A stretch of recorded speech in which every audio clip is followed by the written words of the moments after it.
What happens when celebrities finally lose it and put a disrespectful interviewer in their place? From fiery comebacks to epic showdowns, some moments will leave you stunned. In today's video, we're uncovering some of the most intense celebrity confrontations, where the stars took a stand, shut down intrusive questions, and made their voices heard. Get ready for shocking responses from legends like Morgan Freeman, Dana White, and more, moments you won't believe actually happened. Stick around because you won't want to miss what happened next. Black History Month is a time when we honor and reflect on the immense contributions that Black individuals have made to the fabric of American society. It's a celebration of achievements, struggles, and progress. But for some, it's a month that brings up uncomfortable truths. No one knows this better than Morgan Freeman, a man whose career has spanned decades and whose voice has become synonymous with wisdom and authority. But even Freeman, known for his calm demeanor, has his limits. During an interview with 60 Minutes, Freeman was confronted with a question that many found frustratingly narrow-minded. The journalist, seemingly well-meaning, asked Freeman about the importance of Black History Month, but in a way that implied it should be relegated to just 1 month, as though Black history could fit into a small, defined space. Black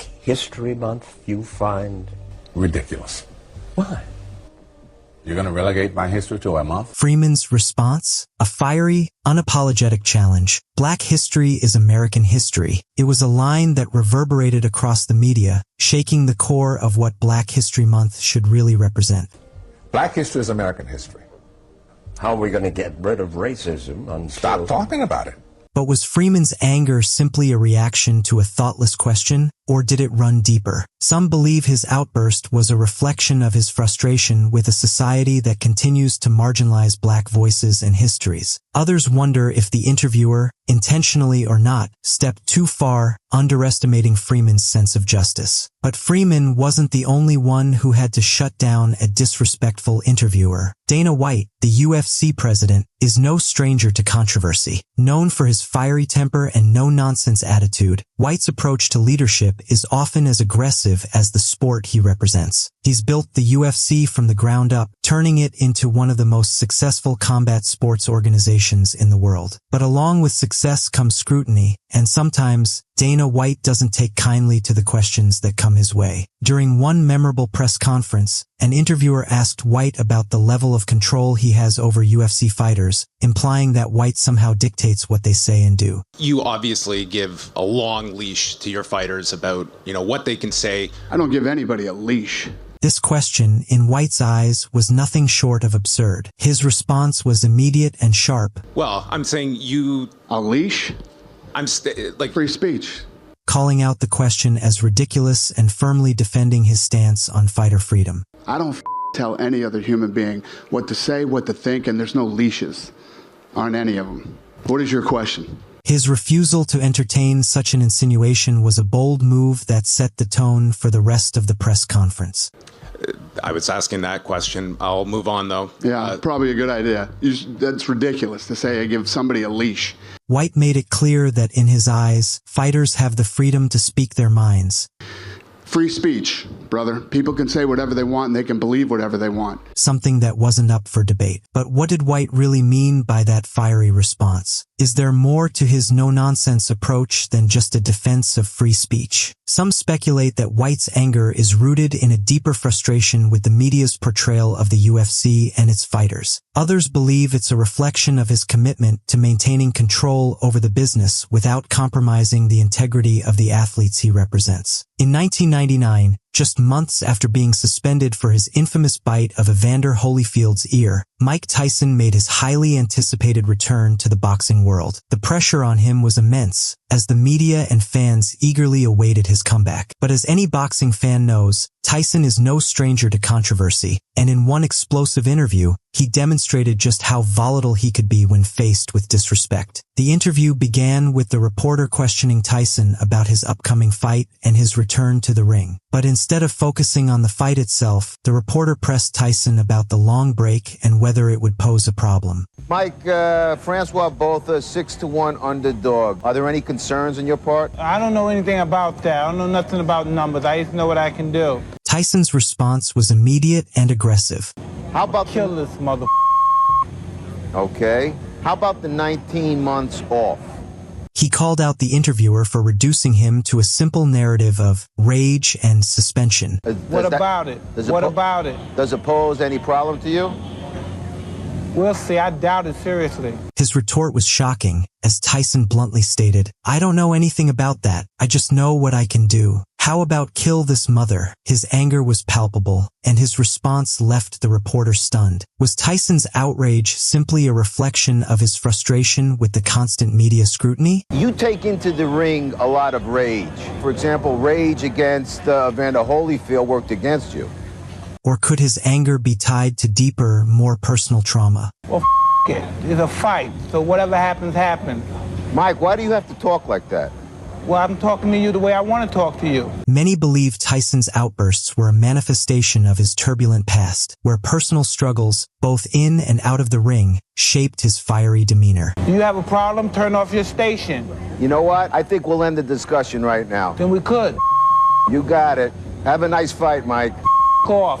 His anger wasn't just about the questions, it was a culmination of years of being misrepresented, misunderstood, and pushed to the edge. Quentin Tarantino is a filmmaker who's no stranger to controversy. Known for his bold, often provocative movies, his work has sparked conversations, debates, and critiques since the start of his career. During one press interview, a journalist confronted Tarantino with a question about the violence in his movies. The question was a simple one: why the need for so much gruesome, graphic violence? Why not leave some things to the imagination? Why the need for so much gruesome, graphic violence? Why not let us imagine Because it's so much fun, Jan. Get it? Whether it's the intense violence in Pulp Fiction, the bloody showdowns in Kill Bill, or the explosive scenes in Inglourious Bastard, Tarantino's films have always pushed the boundaries of conventional storytelling. I'd like to see you walk down the street and get attacked by some kids who've just seen your movie. But you saw, but see, Jan, you're all messed up because you're talking about real life. But Tarantino's response was anything but calm. He quickly shot back, defending the deliberate violence in his films, claiming that it was an essential part of the storytelling. His fiery defense? "It's so much fun," he explained with unapologetic passion. Oh, And I'm I see. talking And about kids the at 12, movies. You got to kids get at it 12. straight. Now, if you want to talk about the movies, we'll talk about the movies. Tarantino made it clear that his films weren't about glorifying violence, but about creating a visceral, engaging experience for the audience. Okay, and kids wanna at talk about 12 real can life? tell We'll the talk about real difference. life. Kids at 12 can tell the difference. You tell their parents that, Quentin.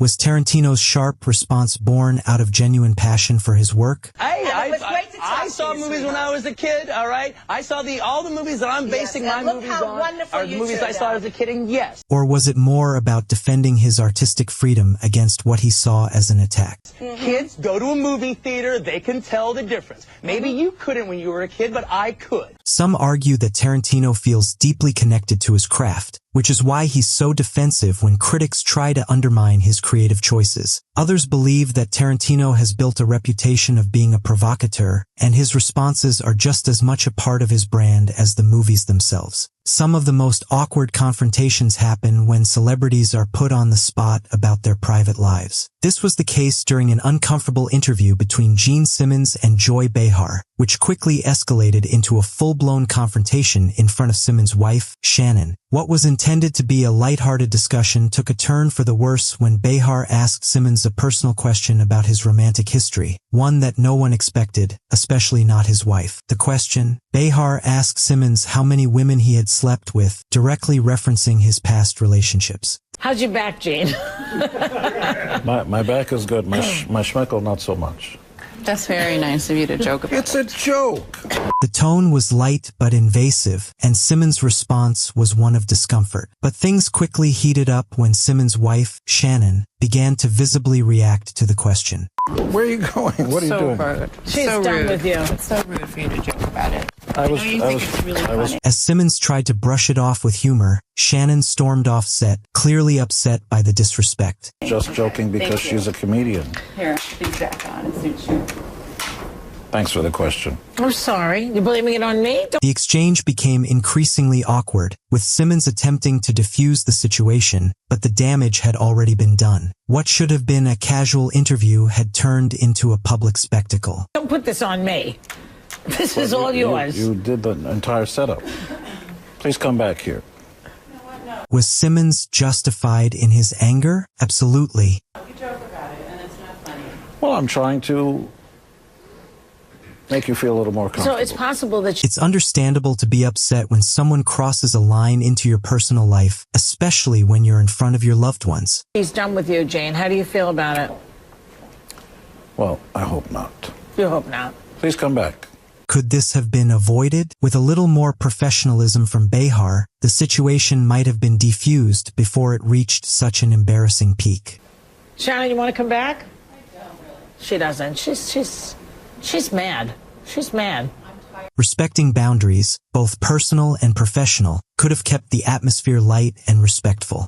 Shannon, come back. She's mad because you made a joke about it. I was trying to lighten the mood, and She was not having it. Yeah.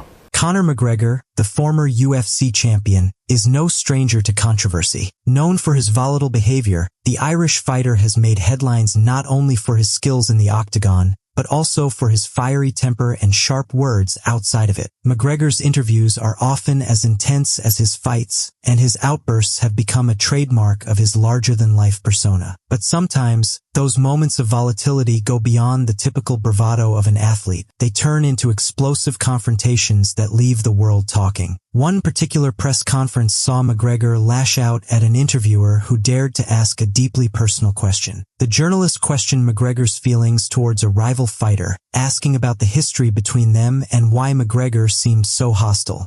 So what is it that he did that disrespected you, that got you to dislike him? This is not a therapy session. But McGregor wasn't in the mood for vulnerability or introspection. He responded sharply, calling out the question for being intrusive and disrespectful. Well, no, but you accused him of starting this, right? I said what I said. He spoke my name out of turn. This is not a therapy session, he snapped, asserting his dominance not only in the UFC but in every room he enters. The room fell silent as McGregor made it clear that he wouldn't tolerate being put on the spot in such a personal way. He spoke your name out of turn. He should have kept his mouth shut.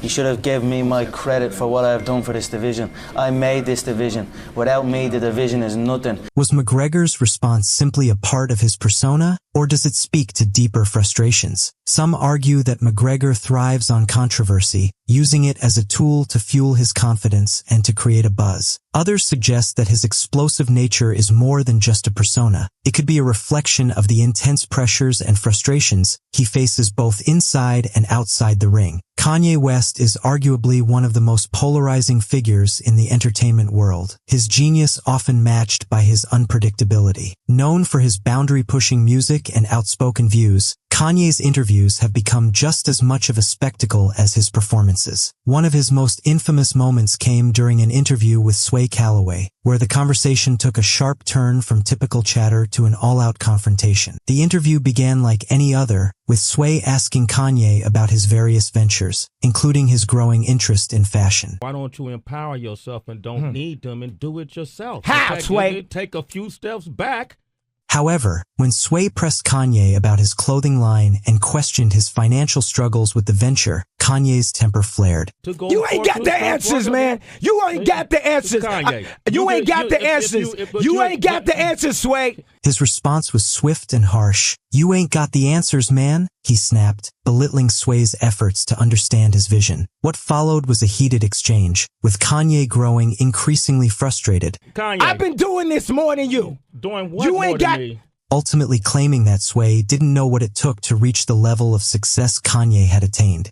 Come on, chill out. You bro. ain't got the answers. Kanye, you ain't got the answers. I'm asking you. You a ain't question. been doing the education. The tension in the room was palpable as Kanye's anger turned from an offhand comment to a full-on meltdown. You ain't spent $13 million of your own money trying to empower yourself. Yes, but I spent hundreds of thousands and putting out clothing lines at a smaller degree. Was Kanye's explosive outburst a reflection of his insecurity? All I'm asking you... And it ain't no Ralph, though. It ain't Ralph level. Let me ask you this. I'm asking What's the name of your clothing line? We don't know. Some speculate that the pressure of living up to his larger-than-life persona combined with frustrations over his public failures, may have triggered his defensive reaction. Kanye, you know what I'm saying? Because I lost money, but that's not exactly, and I could lose money on a higher level too. Others argue that Kanye's response is simply part of his complex personality, a mixture of brilliance, arrogance, and vulnerability that often leaves people both fascinated and frustrated. Don't think just because I got the most or the least money. Let me finish my question, dog. Man,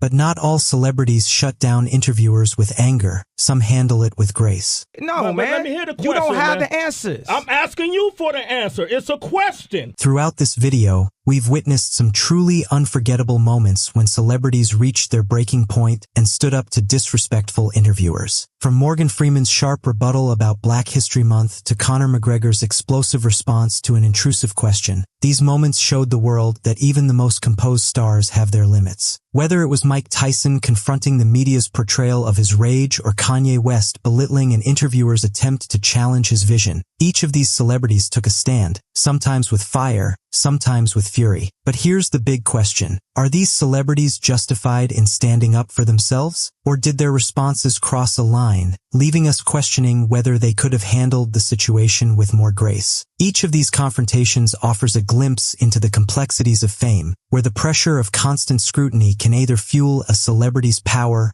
or push them to their breaking point. What do you think? Are these celebrities justified in standing up for themselves, or should they have handled things differently? Let us know in the comments.